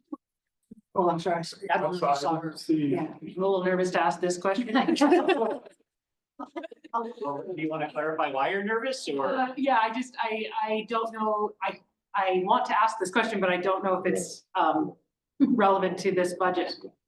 I think it is. Relevance, I think we can handle. Okay. Confidential, I think we can't handle. Okay. So, Will the board appropriate, does it take board action for us to decide what to do with the rate increases we've collected from Tri-State, and when will that come before us? It's on the FAC agenda for this next meeting. The FAC agenda hasn't been approved yet. Tim actually brought this up yesterday. Okay. We have to have this resolved before year end for audit purposes, so I have selfish endeavors along those lines. And we obviously need to communicate to our members. That's the more crucial piece of that, of this whole formula. So yes, this will get addressed at the next FAC agenda, And then the other thing I wanted to say is, so what our going forward calendar. December, we'll look at November. January, we're gonna look at December. We'll have to have a decision no later. Okay. Thank you. Does that answer your question? Yes, totally. That one was not confidential. Yeah, it's been a lingering thought I've had, and I'm just like, when are we gonna have to actually deal with I this? wrote Patrick about that. We had to do. So it's going to be taken up with a goal to resolve something in December. Ken Board. But thank you, it's very good. Kirsten? Yeah. Is there anything else? So we are approving the capital items budget and the capital projects budget for 24. Yeah, it's actually 25. That's a typo. We'll get that corrected by the time it's out. Okay, so for 25, thank you, that's an important typo. Yep. So then what this is, we're recommending the adoption of these budgets. So we're only approving the capital items budget and the capital projects budget. No. Well, And that's the operating. what this is, I'm missing where this says it. Be resolved. So the 2025 financial forecast above there in the estimated amount of 120.5 million total electric revenue, that's the top line. 113.8 million in total cost of electric service. It's cost side. 6.67 million in operating margins. And 9.8 million in total margins. So those are the four lines in our operating income statement. Right? Revenues, costs, margins, operating margins, and total margins. Okay. So those are all the bottom lines. Okay, super. So it's in the now therefore be resolved. That's Yes, good. that's So I was getting hung up in the whereases. So the Sorry. one of the whereases is about the multi-year financial forecast, and I'm so pleased that we're thinking ahead and the 5-year and 10-year, and it does come into play for this budget because we are thinking about, well, what kinds of operating margins are we going to need?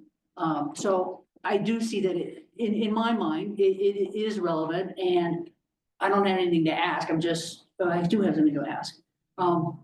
Each of us as directors, this is our one chance to say, yes, you know what our strategic plan is, you know where we're headed, and now we're putting our money behind what we've said. So this is your last chance for 2025 to say, yep, go do it. And that's my lecture to the board, and I will now be quiet for at least 10 seconds. Other comments? Dan? Can you explain why it went down from 10.7 to 9.8? So there are holdbacks associated with the sale of Fast Track Communications. And some of those holdbacks are less certain than we thought when we first made this. So there's an indication of less certainty around some of those. How much more time do they have on these holdbacks? There's various holdbacks with various payments at different times. So I can't give you an exact answer on all of them. The maximum, I think, is about 2 more years, roughly. So I thought when you made a sale, you made a sale. So. Not at all the case. Welcome to 2024.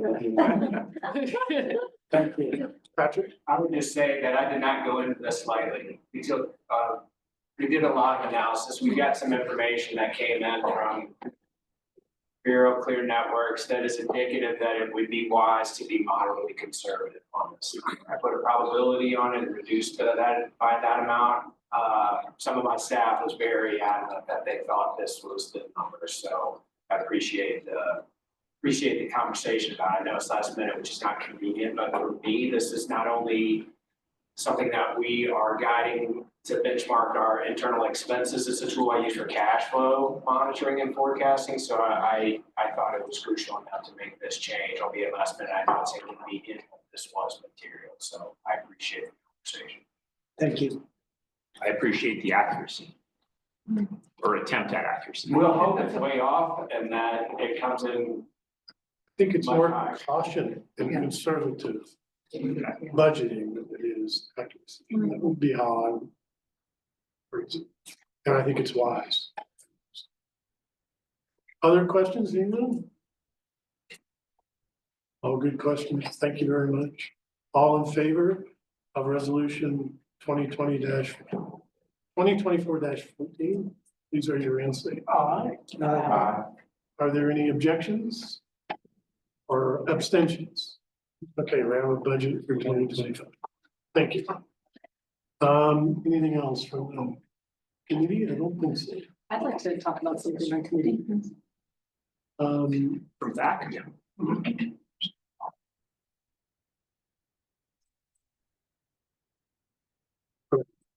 Okay, well, first of all, just to let the board know, I had volunteered for FAC. I think it's really important work and I really enjoy it. And then I realized pretty quickly I was overstretched in my first 2 months. Childcare fell through. So I hope to participate still as a participant. And it's really interesting meetings. And I'm very excited about the cost of service analysis. And I'm curious, at what point do we need to provide input to the consultants on things that we want to see looked at? Don't look to me for that answer. My understanding is that there's very little left in that regard for us to get ready. We're in data collection mode, we're in that finalization. We've got a few items from, they look at AMI metering data in really granular detail. That piece is flowing into them now. So please, if you have things that you would like to focus on, we're going to be moving into the composition and analysis portion of this. So I start to I'd like to add to that, just that I brought up a similar question a month ago. And Patrick put the previous cost of service studies in the Google Docs that are related to the FAC. And so that would be a great place to start to understand the scope of these studies that we have done in the past and the types of things that they're looking at and so forth. So I would suggest start there a little bit and familiarize yourself and then ask you questions. That's wise. Let me tag on to that just before Rachel. I think I understand, well, I don't understand. I think I saw most of your lines of questioning there. And at a very high level, I would suggest that a lot of that gets addressed post cost of service study and during or pre-rate design. So a lot of, and I don't know if it was all of them, but most of what I perceived in those questions were really related to how do we utilize cost of service information to inform our decisions on rate design. And so to that end, you're not late. To that end, these questions are I think perfectly timed, and we will be digging into those topics. Not to say that you shouldn't share those and say, these are my questions about how we move forward with rate design, because there might be data crunching from the cost of service that allows more easy analysis of what you're thinking through on how do we address, rate design, not cost of service. So I see those, it's been challenging for me, but I now see those as two very different things, and they're sequential. I think you read that correctly, and was the concern, I want to make sure if there's any additional information that needs to be collected at this point at a very high level. I'm really interested in a more dynamic pricing structure. So perhaps peak, off-peak, shoulder, a couple different times rather than a peak demand charge that we currently have. And also I want to maximize solar generation with the net metering policy. And so I just want to make sure both of those things can be discussed after this study, or after this analysis, and prior to making a meeting decide. Yeah, I think just to piggyback off of this, I saw that cost of service study, right? It's being brought back in December, and then it says with rate changes in February. And so to actually be able to effectively engage in those conversations, should we all try to make it to FAC? Because we don't actually dig deep into some of these things anymore at the board meeting. So to kind of keep up with it, should we try real hard to clear the schedule? I encourage you all. Yeah, everybody's there. Yes, love it. Okay. I'm hearing yes. Yes? Yes. Okay. And this is, I'm sure premature at this point, but you know, if, yeah, exactly. I think if this, you know, if there is a lot to process here and, you know, sort of like on the line of what we did with 2025 budget, if we need in-depth or discussion outside of FAC, then we can look at scheduling in Cal, and we'll do that as soon as we sort of understand that level of board contribution is needed. I would say maybe not even if it's needed, just to be able to digest it on this side. Yeah. Is the Cal that we did for the budget made our last action very smooth. Right. And so as opposed to steamrolling, or you didn't make a meeting, having that in a presentation style for us, I think is very beneficial. Point taken. I think at that point, then it's really just a matter of when, and not so much what actual day, but what actual month do we need to get that done. So I'll dig into that and certainly take that recommendation that we should have Cal on rates. Thank you. Other questions on FAC report? All right, thank you. Thank you, Nicole, for clarifying that process of you being sort of announced as a member of FAC and then withdrawing. And I should have emailed back to the board right after it happened. So I apologize to all of you for that lack of communication. Back to you, committee on policies. So we had our first meeting with the new board, and that is Joe Lewandowski and Kirsten. And I have the board packet in there, or I have the notes from the meeting. We're talking about moving it to more like 90 minutes. There's still time to add sidebar comments to policy 103. It's a great way to participate without having to go to the meeting. And I put the link in that packet so you can look at it. We are going to look at policy 110, although it seems that there's this idea of adding the energy risk management committee is a little more complicated than we initially thought. It's being discussed at the FAC. There seems to be not a clear understanding if this is like all staff, a staff board mix, if it's all board. So not sure if the meeting on the 16th is going to get very far on that. I don't think so. We're only just now finalizing our agreement with the consultant. We have a very knowledgeable consultant who has helped multiple entities migrate into Southwest Power Pool, which is one of the key drivers of needing this risk management policy going into it. And so they're going to help us facilitate that. We're only just kind of getting the consulting agreement in place with them right now. Okay, and so if we do amend the agenda beforehand, you know, we'll let you know if we're going to be looking at a different policy because of the way Thanksgiving and Christmas fell. We're actually going to just do one joint meeting for the 2 months. And so we're planning on it being a 2-hour meeting. I don't think we'll need that whole time to finish 103. So we'll let you know what we're going to be working on. Any comments? Go ahead, Kristen. I noticed we are running policies through Grammarly, and just to point out, Grammarly is AI. And we talked about possibly the need for an AI policy and an AI discussion. So that's really early on the radar, and I just want to mention that every time I have a chance. So I'm mentioning that right now. Thank you. Yeah.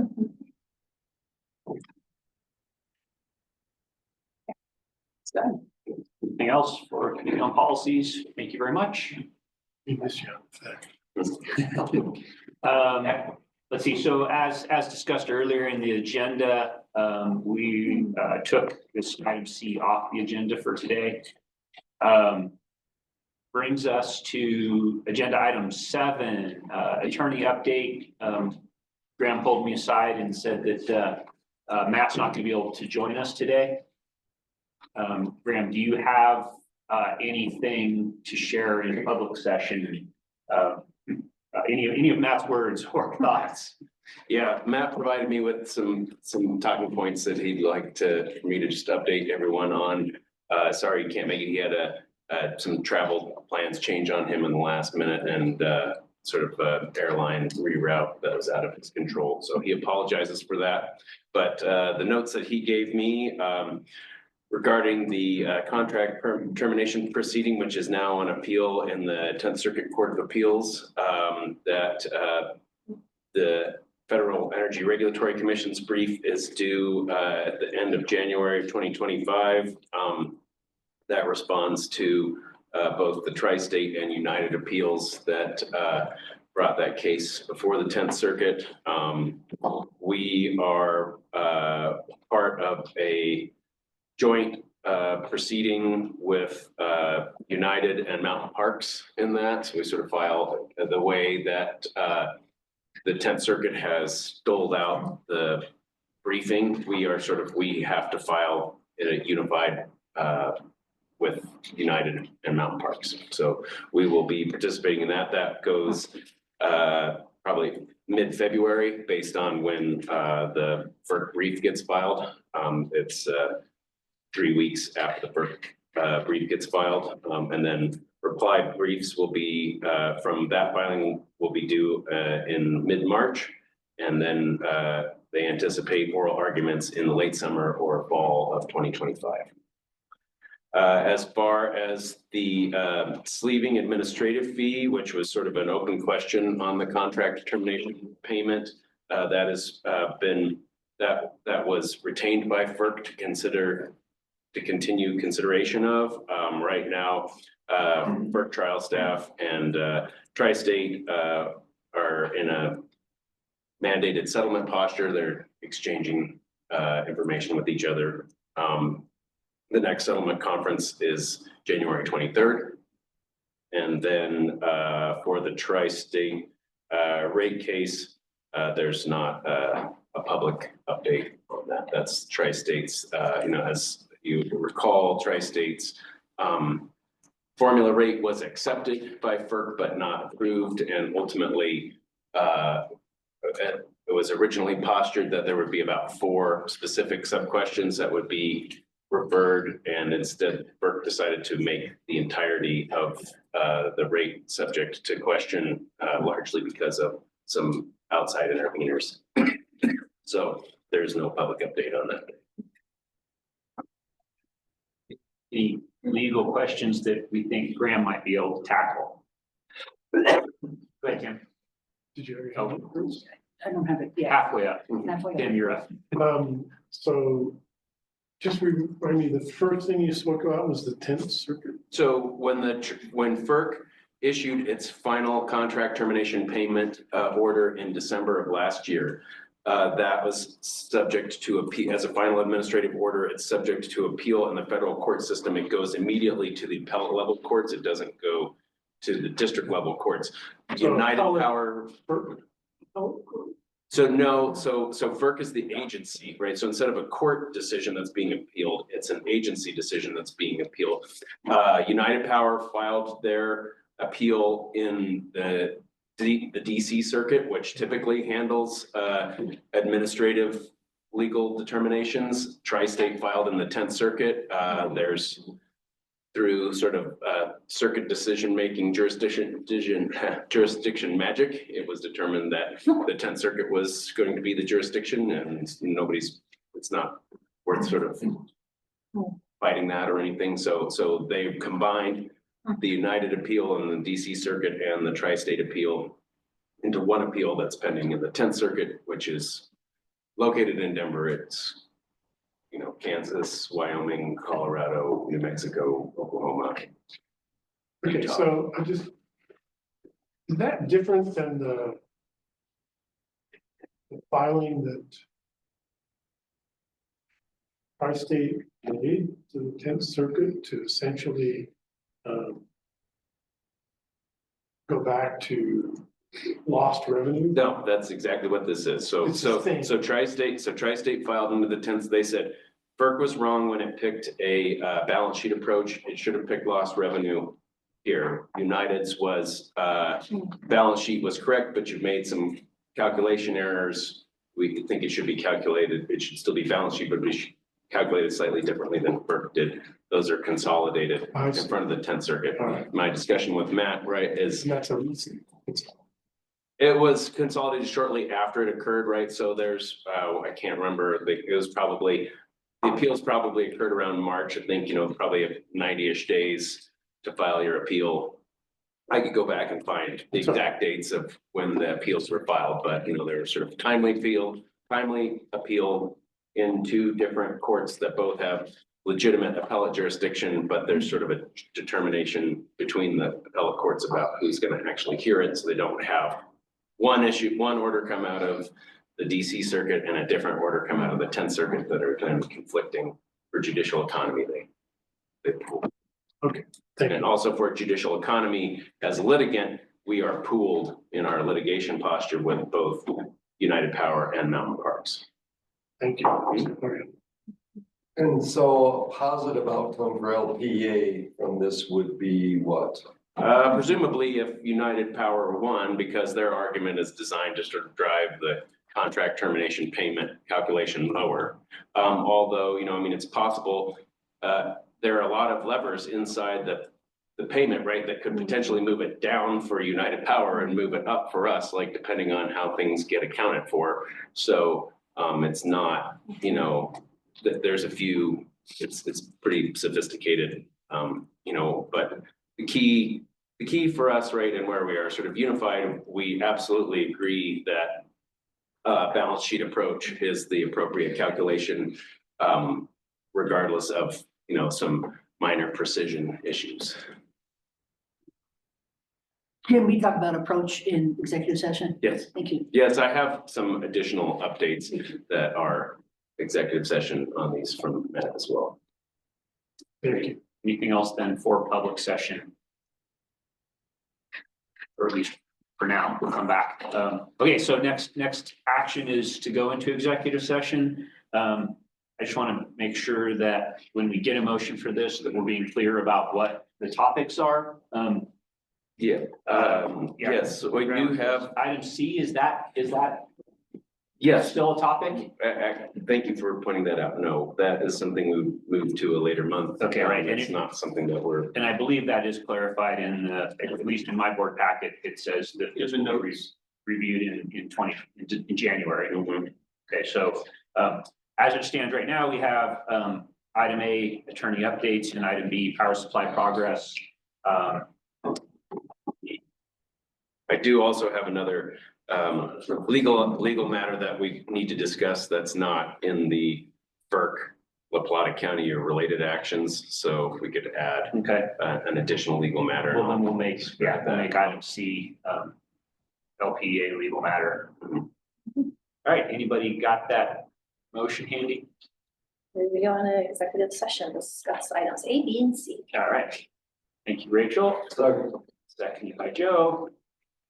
Any discussion about that? Yeah, can I amend it? Can we talk about? Yeah, can we add a D, which would be a member, individual member issue? Yeah. And we do the next.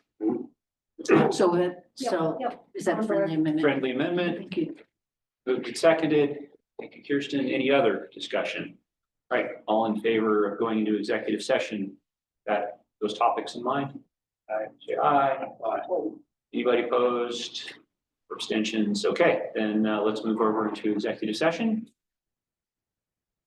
Give us a minute on, John, switch over if you would.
Close. Yeah. All right, back in public session. Next item of business is actions coming from executive session. We do have one action. We have a resolution. We might, Drew, are you able to sort of manage this, or do we need Janelle to be? Let's do it again.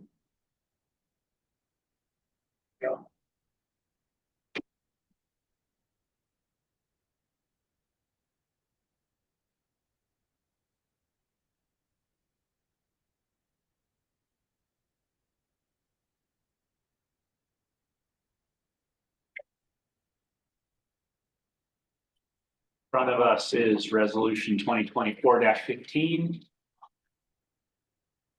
And I would be looking for a motion to approve this resolution. Kim, is that a motion? Yes, I move to approve resolution 2024-15. Do I have a second? I see Rachel with a second. Any discussion that we need to have on this? Public session? Seeing none. Sorry, can we scroll down to these are all the whereases. Can we scroll down to the actual resolution now therefore be resolved and then necessary, should those 1, 2, 3, more 4, so we can get rid of the top part of 1. I mean, not rid of it, but okay. So that's the gist of it. What we're seeing there. Super. Thank you so much. Okay, and to vote, all in favor of passing 2024-15, raise your hand and say aye. Aye. Any opposed? Or abstentions? Motion passes. Thank you very much. Moving into section 10, reports. Graham, attorney report. Just submit my written report and take questions. Anything for Graham?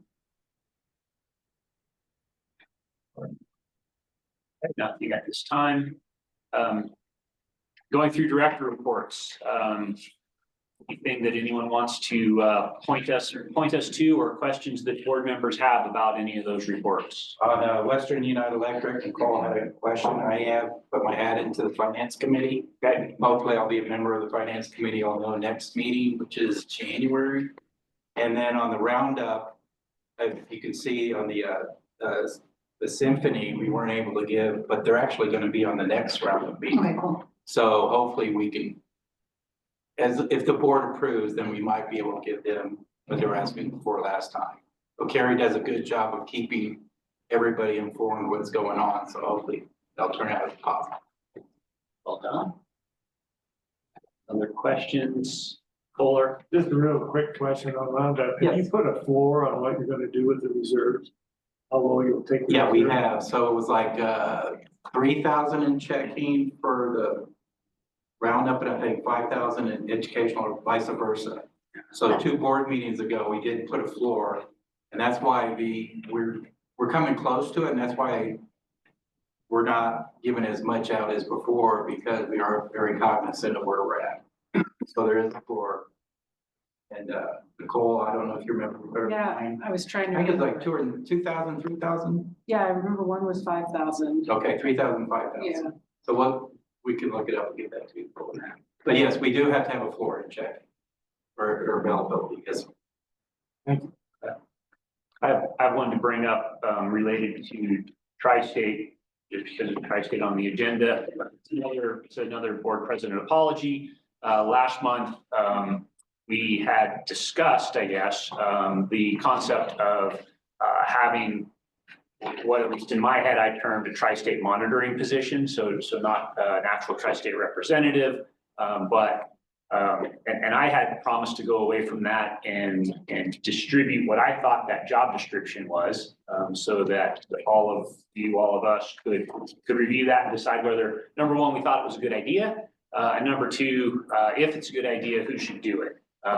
Given that I didn't do that, I'm going to do it now and push that discussion decision off until the December meeting.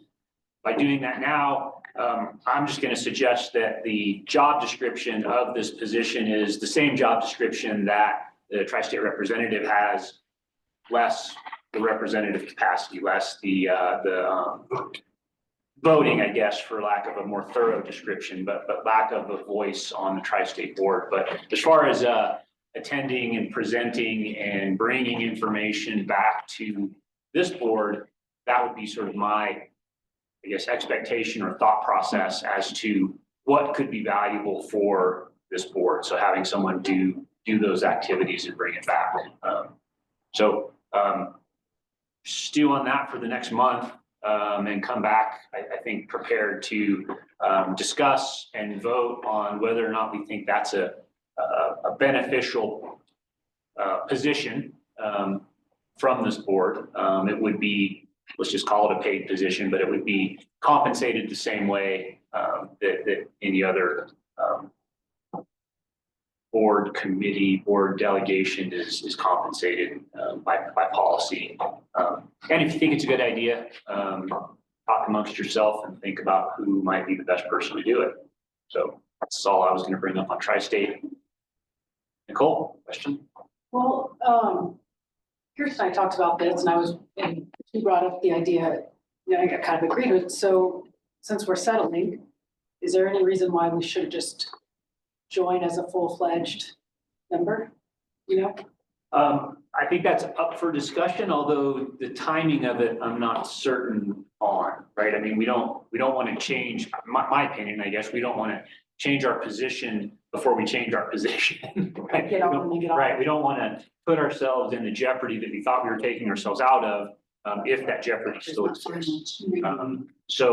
But I'm not in the know on, like, I understand we have this term sheet and all that, but I'm not in the know on the timing of when we might not have. I can brief that for everyone. I can provide you guys with a contextual update, but you're right, as a subject matter of ongoing litigation and settlement, it's been public that there's a settlement in progress, right? But these details related to settlement kept confidential. I can follow up confidentially. Provide you an update on. Is that good enough? I mean, it seems like a fair question, right? I mean, why would we be creating a monitoring position if we could have a representative position? And I think that is definitely open for discussion. Hopefully we can collect enough information in the next month to be able to make a good board decision on that.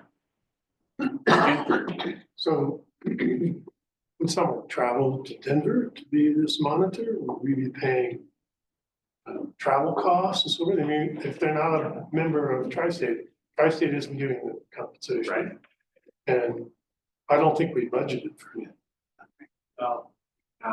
Okay. So, and I'm not quite sure what risk we would still entail, even from a monitoring position, as long as there's litigation and so forth.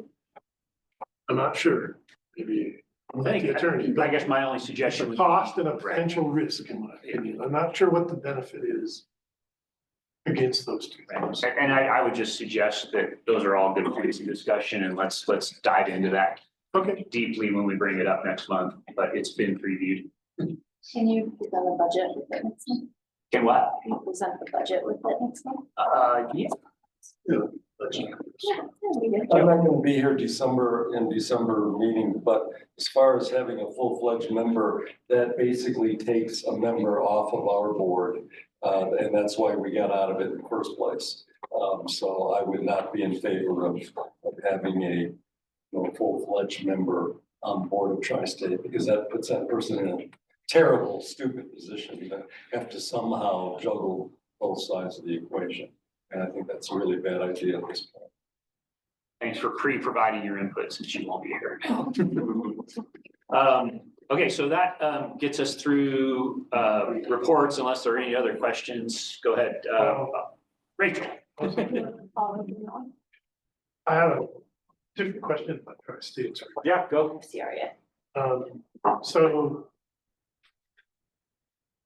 there was a contract committee this week. Did anyone monitor that? Do we have any idea, any insight into that? I have no knowledge. I didn't attend it. I had scheduled. That was, I think, my only question. Thanks. Rachel, CREA question? I'll hold off. I'll Okay. send it over email. All right. Okay, that is the end of our agenda. Anything else for, I guess, the good of the group before we adjourn? Joe? Just like to thank Chris came to the talk of, I forget the guy's name.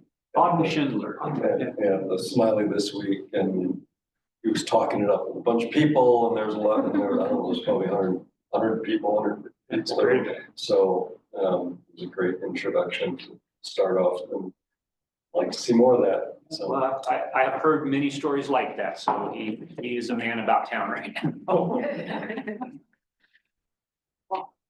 Kirsten? Yeah, I would like to acknowledge the extra work that the staff and Graham have had to do in these last several months. It's been really tough. Well, we've been doing a lot of change at a time that we didn't have we had a fabulous interim CEO, but we didn't have a CEO. So thanks a lot to all you guys. Thanks a lot to all your staff. Thank you to you, Graham, and thank you to all the folks who had working for you. Yeah. Great note to end on. Meeting adjourned.